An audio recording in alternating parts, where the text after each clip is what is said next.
When this series was being planned, just under a year ago, very few of us had actually heard of the silicon chip, except for some doom-laden media forecasts suggesting that it was yet another devilish invention whose only impact would be to create widespread social disaster and panic.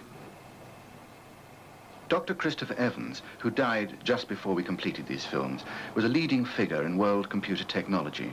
He was a scientist and was deeply involved in the psychological implications of the changes the microprocessor will inevitably bring.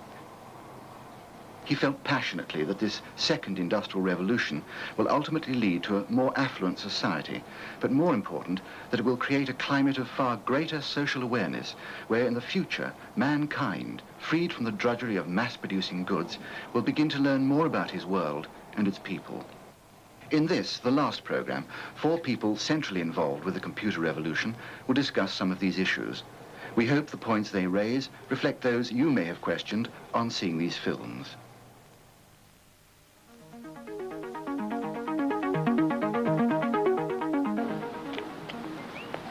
Born in England, but now with Virginia Polytechnic in America, Professor Jack Good was one of the team which cracked the German Enigma code in the Second World War.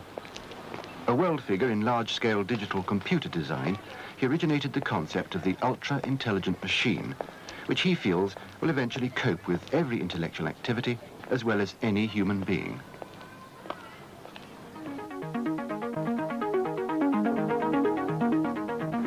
James Martin is one of the world's leading experts on database and telecommunications systems, and he organizes international seminars on this theme. His latest book, The Wired Society, examines the social implications of the computer revolution when coupled with rapidly increasing satellite communications.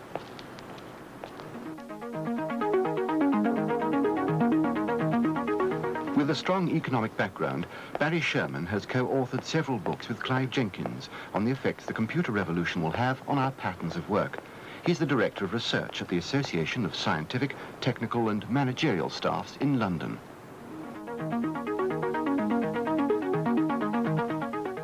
Professor Tom Stonier holds the founding chair in Science and Society at Bradford University. His main concern is the interaction between science, society and technology, and he's a consultant to many international organizations. We've got a very, very deeply ingrained work ethic, Protestant ethic in Britain. If you ask a person in the street, what are you? They won't say I'm kind of a man, 5'6" and a chrysanthemum grower. They will say, well, I'm a joiner, I'm a carpenter, I'm a milkman. They identify with work.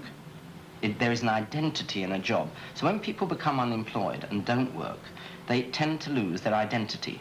So you've got a financial penalty, but you've also got this very, very big psychological penalty. People feel they're not complete if they're not working. Now, frankly, that is going to have to change. At the moment, we're still worried about getting enough money to pay for sustaining the physical aspects of society. That actually is going to disappear very rapidly. As a matter of fact, in 30 years from now, I would expect no more than 10% of the labor force to be engaged in materials production. The other 90% will be engaged in essentially services, predominantly in jobs which relate people to people. Education, health, enormous number in health care and other social services and leisure industry and so forth. The most important thing about this technology is that we actually use it. We need to use it. We must use it. Now, there are forces at work which suggest that if we play the game wrong, we won't use it. It'll be choked off. It'll be a stillborn industrial revolution. And those forces are basically, if, firstly, managers in Britain don't accept the idea that that technology is there to be used. Secondly, they try to introduce it in a way in which unions will be almost forced to actually say, no, we don't want it. And thirdly, if governments insist on saying, look, if you're unemployed, tough luck. The same microelectronics industry has the capability to create an infinite array of new products. The number of new business opportunities now are greater than ever before. And if things go well in the 1980s, I think one of the patterns you can see building up now is there's more capability for an intelligent, young, aggressive person to become a millionaire in the 1980s than ever before in history, because there are so many new products that are needed and that he can create. British managers are conservative with a small c. They don't like taking risks. They're not paid enough to take risks.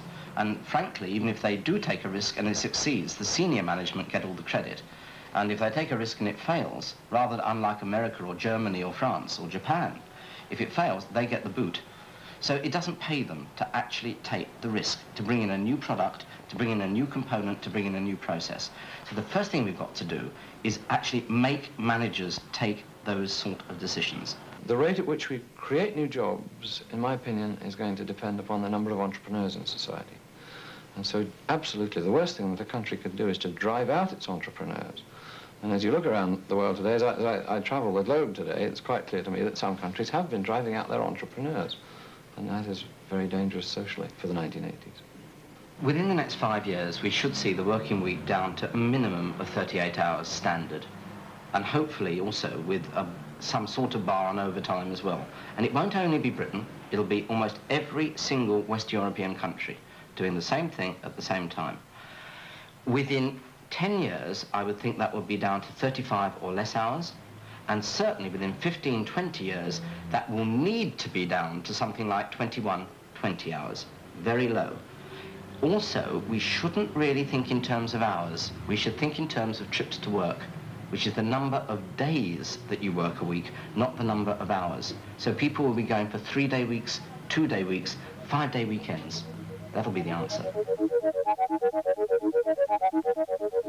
One of the factors that will hit manufacturing industry will be robotics and robots.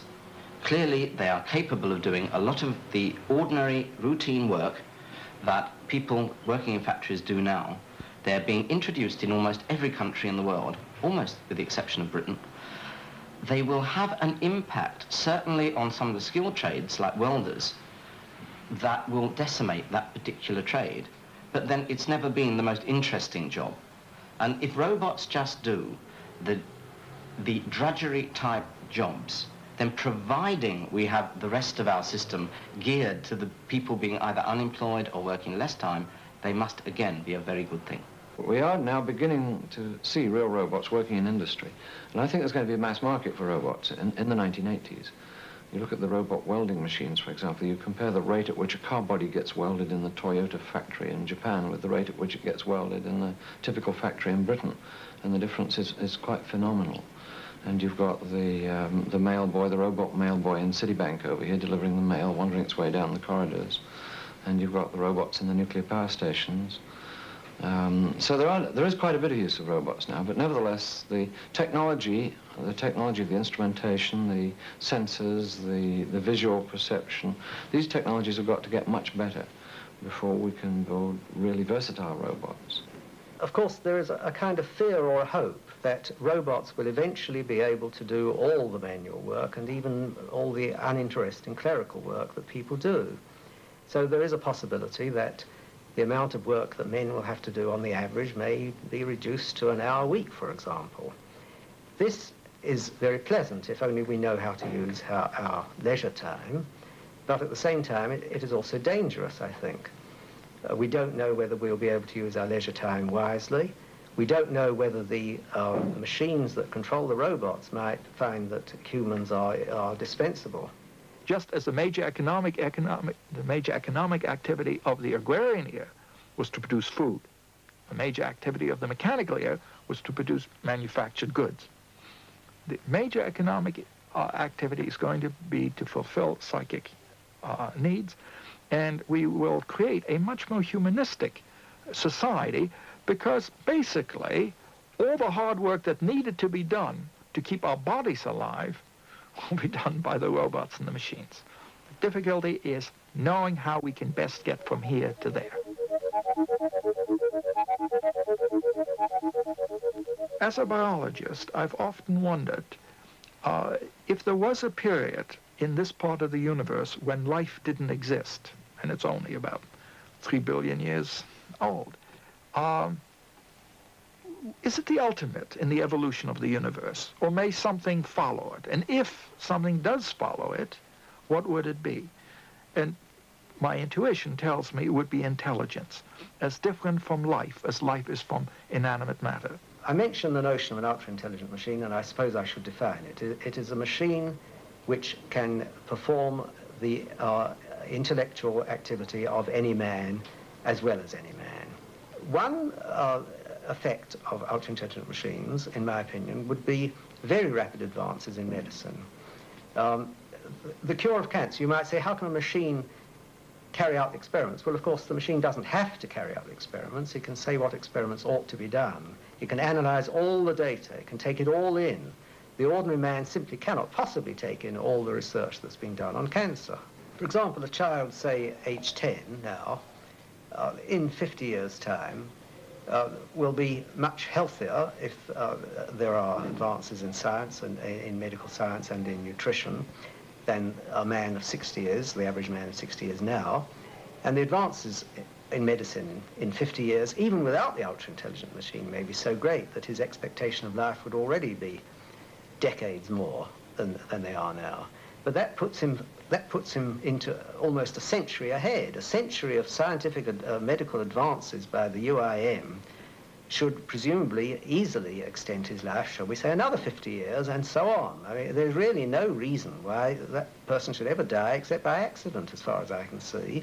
The introduction and development of artificial intelligence and ultimately ultra-intelligence I think, first of all, is going to cause a very negative reaction among a large sector of the population for the very reasons that the idea that the Earth was not the center of the universe or that humans were descended from other primates generated that kind of reaction. We'd like to think that we are a very, very unique creature.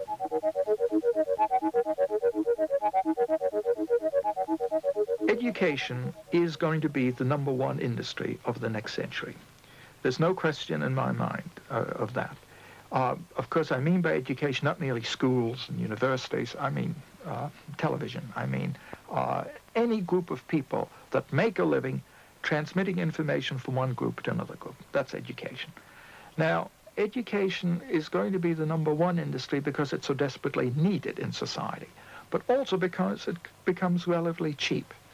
Firstly, the present trends are very clear already. Since 1975, the global budget for education has exceeded the global military budget, for example.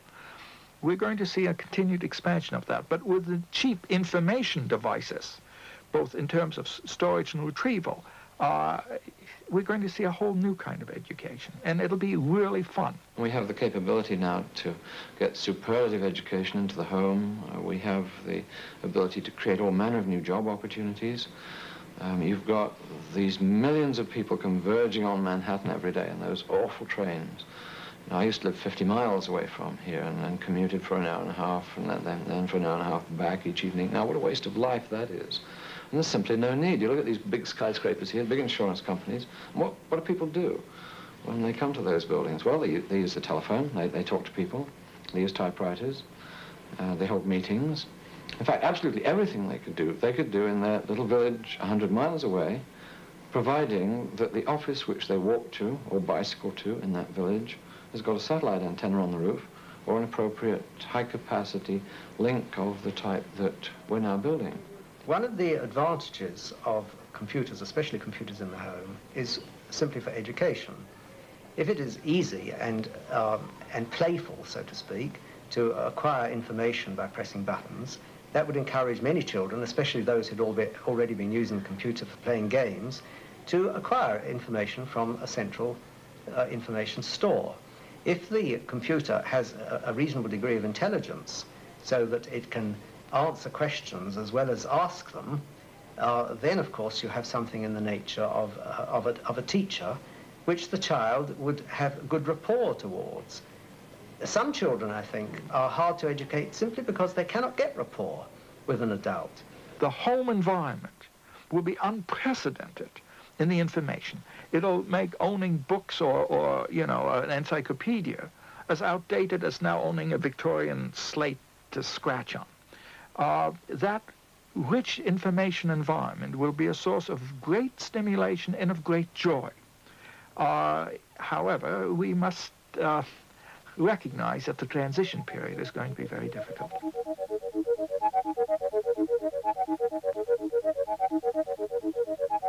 The new coin of power is information. During the agrarian era, power resided in ownership of land. During the mechanical era, highlighted by the Industrial Revolution, of course, it was capital and money. Now it's information.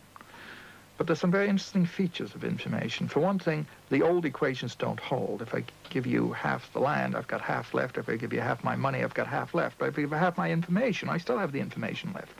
So it creates all kinds of new economic interactions, certainly interactions which I think will tend to favor cooperation. Well, one of the great fears that people have about the spread of computers and the spread of advanced telecommunications is that it could be a tool which enormously aids a totalitarian government or a dictator.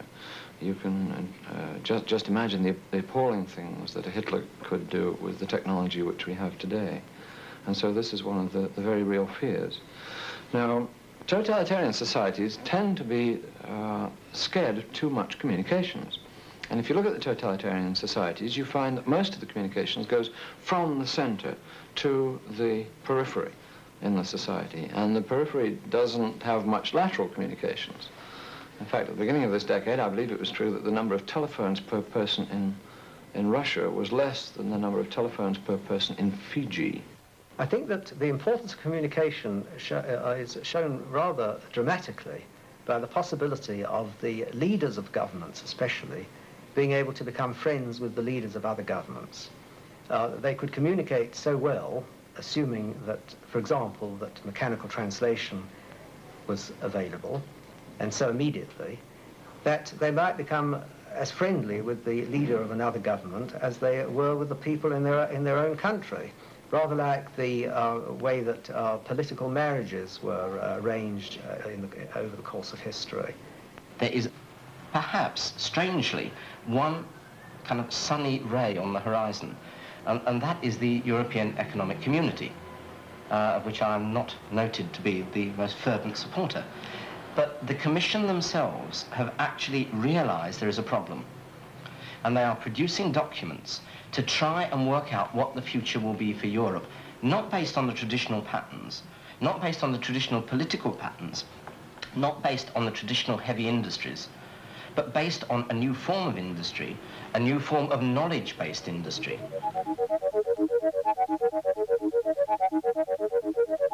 One of the real problems that is facing the world today is that the rich nations are getting richer, the poor nations are getting poorer, and there has been no appreciable transfer of technology from one country, developed country, to an underdeveloped country. Now, one of the interesting things with this particular technology is that it's cheap. Where before, to transfer technology, that developing country would have to spend literally billions of pounds to get it in, you've suddenly got a technology where it can be bought for a trifle, comparatively. I mean, computers which cost £1 million are now costing thousands, even hundreds. Now, that means it's available at the sort of prices that developing countries can afford. And I think it would be a great shame if the Third World tried to copy the West and build the same highways and the same skyscrapers in the cities, and to some extent they are doing that now. And what they should be doing is skipping generations of Western technology and inventing how telecommunications can change the educational system and change the job patterns. And they shouldn't necessarily be allowing the people to move from the villages into the cities where it's so difficult to house them, cities like Lima. Instead, they should be building the communication structure which can give those people a good life in their villages rather than having them move to the cities. At the moment, the real gap is the information gap. Third world countries, kids grow up without any experience how to handle manual mechanical devices, how to do nuts and bolts, for example. And more importantly, no sense of how you organize things. The traditional patterns of organization along extended family lines is not adequate for a highly productive society. So it is this organizational information where the new information technology can be so helpful, both in helping to actually organize things and in education, rather than building a whole series of schoolhouses to be staffed often with third-rate teachers because that's all they're able to obtain. You put a mini computer and a television set in every hut. I mean, that's the extreme. But the thing gets cheap enough that you can do it. And you teach everybody not only how to read and write, about farming techniques, about nutrition, about cooking, whatever you want. And you get an enormously effective information transfer system. And that's where I think the great hope lies.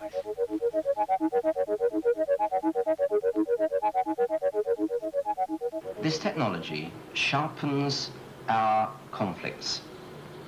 What it really means is we can approach things in just two ways. We can either say we carry on as we are at the moment with all our social, economic and political institutions and use the technology. And to my mind, all that will mean is a massive unemployment, a massive misery, a massive fear, and you will have to run that society at bayonet point. There is no other way. There is an alternative.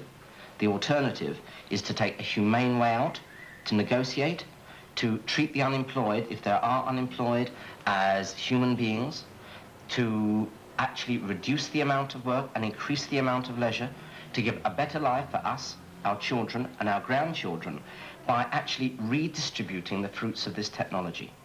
Now, if we take that way, it's got to be a far, far better world. Basically, I'm quite optimistic. And what I see happening now in the communicative era is the end of those other two dreaded horsemen of the apocalypse, war and strife. The mechanical era, the Industrial Revolution, eliminated pestilence and famine. War and strife will also be eliminated in this era as the primary motivation for war, which is always the extension of resources necessitated by enlarging population, as that problem is solved through the enormous productivity that will be generated by the new technology. A man lives about 1 billion seconds. He can only take in at the most a sentence per second. So that's a billion sentences. That is far less than the information available in the Library of Congress, for example. Whereas within 10 years, that size of information will probably be available to an ultra-intelligent machine. So simply on grounds of memory alone and access to that memory, the machine will have the advantage over a man. I see us beginning to emerge into a society which is not a static utopia, but rather a society in which we define in a scientific manner what it means to be human. What are human requirements? How should we structure society to maximize the options and the needs of all individuals? And from there, we may begin to do what humanity may well have been destined, which is to have life spread beyond this planet out into space. You know, we've embarked on a wild adventure. We really have. And nobody knows where all of this is going to lead. And in a sense, nobody's in control. In a sense, the technology is leading us, and we don't know where it's leading us. All that we can sensibly speculate about today is what's going to happen in the next 10 or 15 years. But for goodness sake, where on earth is it going to be by the time we are old, or by the time our children are old? I've got a 3-year-old daughter, and I think, you know, what's it going to be like when she's my age? And I really believe we've got the capability today to build a much better world for her than people are living in today. Whether we find these views encouraging or disheartening, one fundamental fact has to be faced. Although the air is thick with debate, with the microprocessor firmly at the center of the stage, the debate itself is really already pointless. Today, our world is depending more and more on computer technology, and for some time now, we've been moving down a path from which there's no turning back. Dr. Evans believed that the microprocessor is destined to benefit each one of us without exception, and that inevitably we will have to move through a period of great social unrest in order to achieve it. In his book, he points out that the Victorian machine age surged into motion and ran its course before most people were aware of what had happened. But now we at least have some foresight, the ability to contemplate, though not for long, the amazing changes that mankind is about to force upon itself.